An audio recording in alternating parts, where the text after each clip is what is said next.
He stands 6 feet, 2 inches tall, and weighed in at 295 pounds. He is a luchador who brings over 30 years experience, all the way from Gomez, Palacio, Durango, Mexico.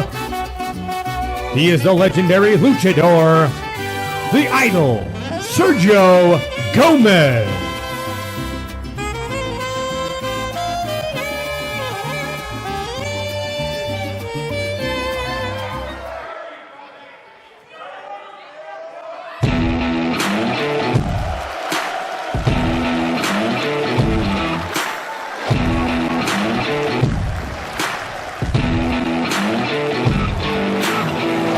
He stands 5 feet 10 inches tall and weighs 220 pounds. He is a technical brawler and striker from Dallas, Texas. He is the Garett Benson Hicks.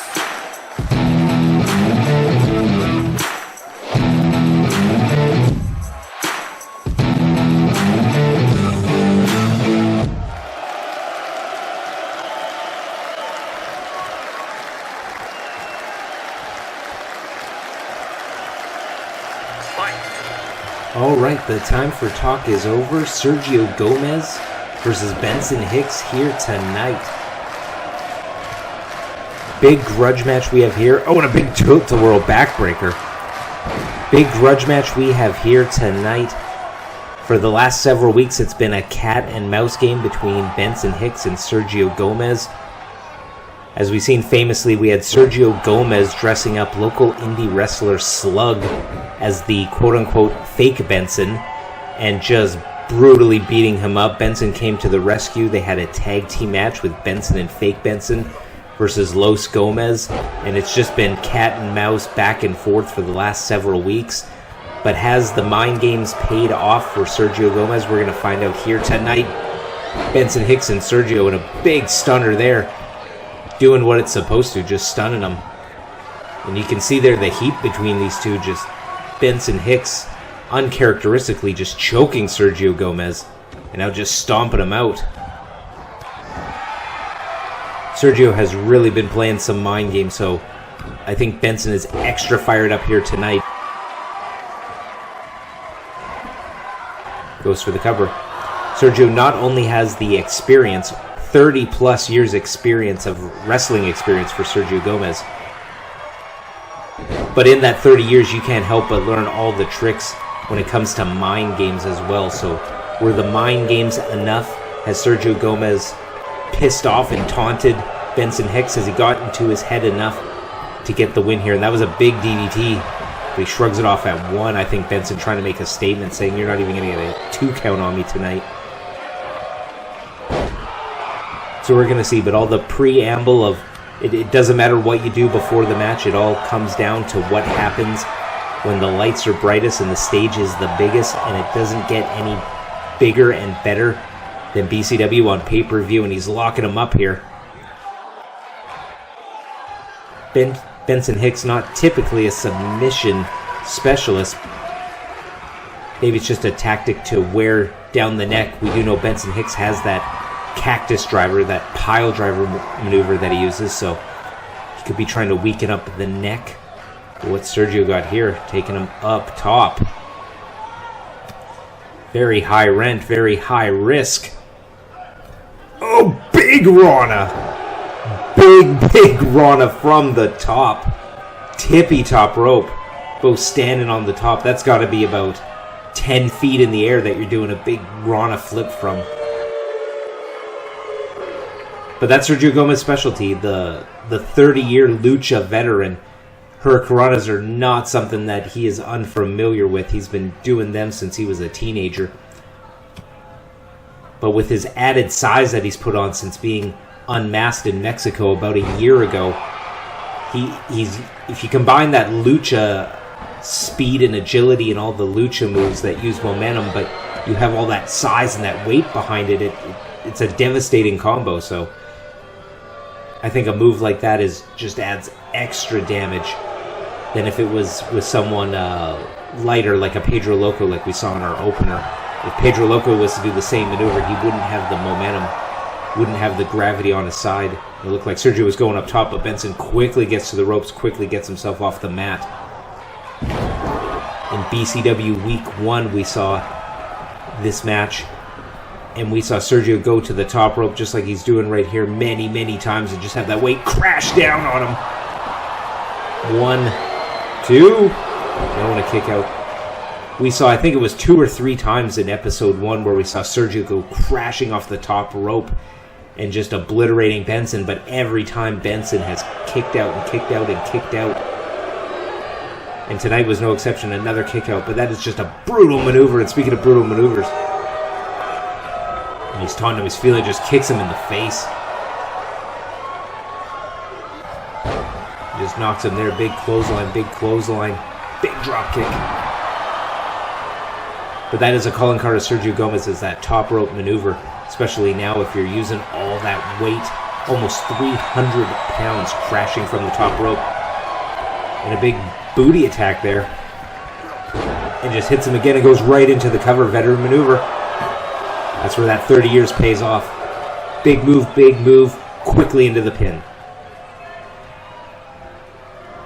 So smooth seeing a veteran like Sergio Gomez just execute picture perfect. As I say picture perfect, that was a picture perfect backflip as he got clotheslined right over the top rope. But just seeing a veteran so smooth, so savvy, every little move he does in the ring, cold and calculated, he knows everything to do at every point. The real only hole in the game of Sergio Gomez is just that cardio. Since putting on all that extra weight, I think that's the only wrinkle in his game. He's got the experience, he's got the know-how, he's got the toughness. He has that skin that's just leather hard that you only get from 30 years working on the mat.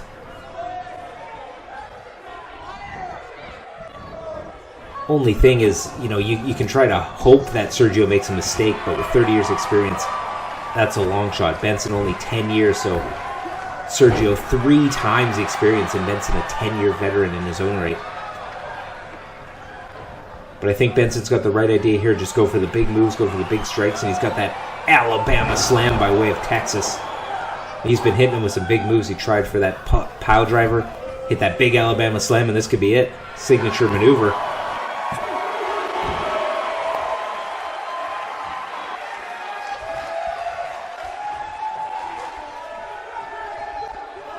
The patented red, white, and bruise, which could he be going for, and he is. Hits him. Falls to his back. Goes for that big worm and then hits him with the elbow that he calls the red, white, and bruise. That elbow to the solar plexus. Not only does it injure your ribs, but it knocks the air right out of you, gasping for air, Sergio. But he manages to get out. And I've mentioned it before, and I'll mention it again. If you have never had a rib injury, if you've never been hit, punched, kicked in the solar plexus, if you've never been in a fight, never been sparring, and you don't know what it's like to get hit in the chest, in that solar plexus region, it's like a pause button for your body. It temporarily incapacitates you, and then when you combine the air rushing out of your lungs, now you're gasping for air and your body's hit that pause button. It's a devastating maneuver. That's why Benson uses it. And much to the same, that's why it's so devastating when Sergio comes off the top rope and just crashes on your ribs. Your whole rib cage gets compressed. That air involuntarily comes out of your ribs.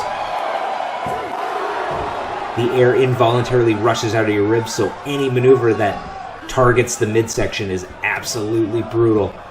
And it affects every part of your body. You can't move your arms right, your back right, your legs right, your neck, your head. Once you get those ribs out, it is game over. So, and speaking of hitting the ribs, boom, right on his back. Could have had a whiplash effect on his neck there, it looked like, too. And Benson really mixing it up, going for the head, going for the legs, the arms. Keeping Sergio guessing.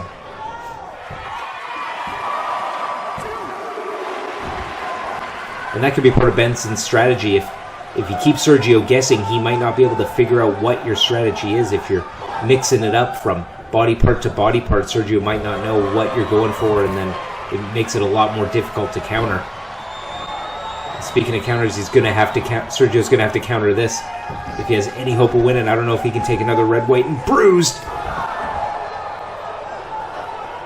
Benson pulls him right to the center, using that extra second to get him there, but now he's not near the ropes. He's got to kick out. And he gets him. Sergio had enough in the tank to kick out the first time from that red, white, and bruised, but not the second time, as we see here in the replays. Big maneuver, but Benson just cannot be put away with it. Using a lucha move there for the jackknife cover, opts not to go for the pin. Could have been a mistake, maybe not. Jackknife covers usually don't end up getting the pins in. Here is your winner via pinfall, Benson Hicks. Congratulations to Benson Hicks coming out on top here tonight in the co-main event.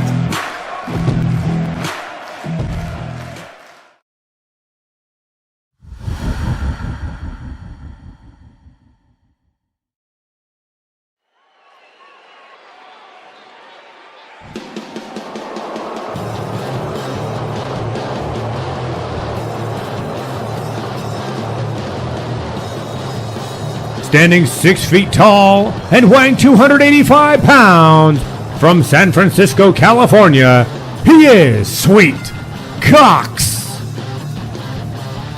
And here he is making his way to the ring, one half of Hard Limit. Sweet Cox, he is the hired gun of Dirty Dawn. Of course, this whole rivalry sparked off because Benson Hicks, he wants the world title.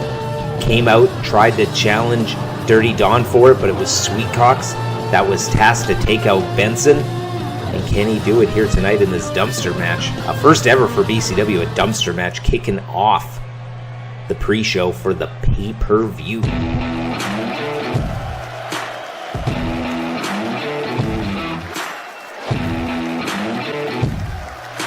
And here we go, Benson Hicks, he is fired up, he is coming to the ring. He wants to put Sweet Cox in one of these dumpsters here tonight, I'm sure. He stands 5 feet 10 inches tall and weighed 220 pounds. He is a technical brawler and striker from Dallas, Texas. He is the redneck, Benson Hicks.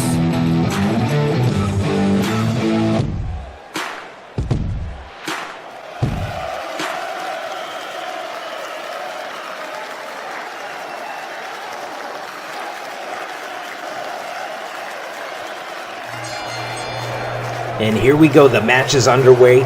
First time ever in BCW, a dumpster match. Kicking it off on the pre-show here tonight.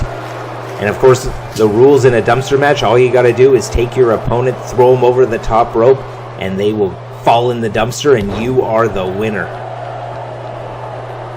Basically, the objective in this match is just to take out the trash. Just take your opponent, throw them in the dumpster, and who knows what's in that dumpster. I'm sure they're full of garbage and trash from the arena here, and not just winning the match, but the embarrassment of embarrassing your opponent.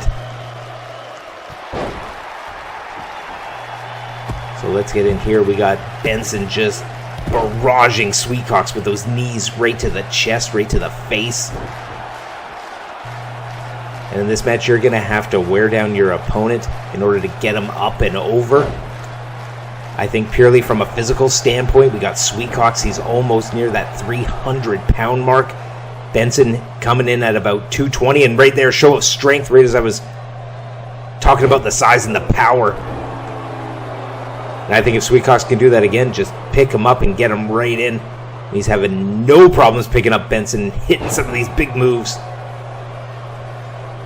And I think with these two men coming in as hot as they are, with so much animosity, so much heat between them, you wonder if they got their eye on the prize of winning this match, or if they are coming in here just to injure and maim and destroy their opponent. Oh, Benson with a right hand there. Sweet Cox returns it with another right and a big giant Beal.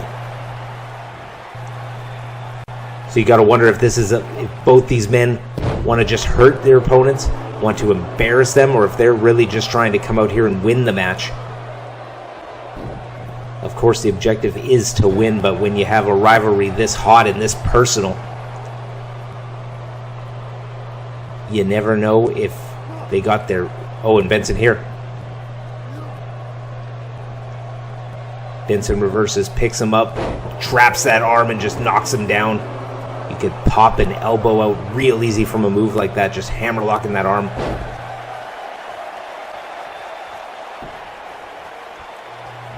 Picks him up to a knee and picks him up all the way, and is he going for that spinning kill switch? Driving his nose right into the mat. Oh, and Benson just choking him, trying to choke the life out of him, and this is where the rivalry is really heating up. Oh, and just slapping him, trying to embarrass him further. He's slapping him around like he's a young boy. Oh, but now we got him on the ropes. Sweetcox picks him up. Can he get him up and over and into that dumpster? Oh, and Benson hangs on. Can he push him out? Benson punching at that knee. Not a bad maneuver, taking out the wheel of Sweetcox. That would definitely affect his ability to lift up Benson. And the stunner. Stunning him in the middle of the ring. And a big rocket kick there. Benson's going to have a tough task winning this one. I don't think Benson can take much damage. I think he's going to have to try and win this one quick, because Sweetcox wears you down. It's going to be extra tough picking him up in the later parts of this match, especially when you get the sweat going. He's got the sweat. Sweetcox is wearing that leather. It's going to be real hard to get him up and over. You're going to need all your strength. You don't want to burn yourself out. And a big right there and a shot to the stomach. Oh, and Benson throws him up and over. Can he pick him up and get him in the dumpster? And Sweetcox gets back in the ring. But he's got him on the ropes. Sweetcox reverses with a big shot of his own. Sweetcox going low to the midsection. He's got Benson on the ropes. Benson reverses, wins. Gets him up and over, uses Sweetcox momentum against him. Falls in that dumpster and picks up the win. Here is your winner, Benson Hicks. Benson Hicks gets his revenge, potentially putting this rivalry behind him, and gets the win. Congratulations to Benson picking up the win on the pre-show here tonight.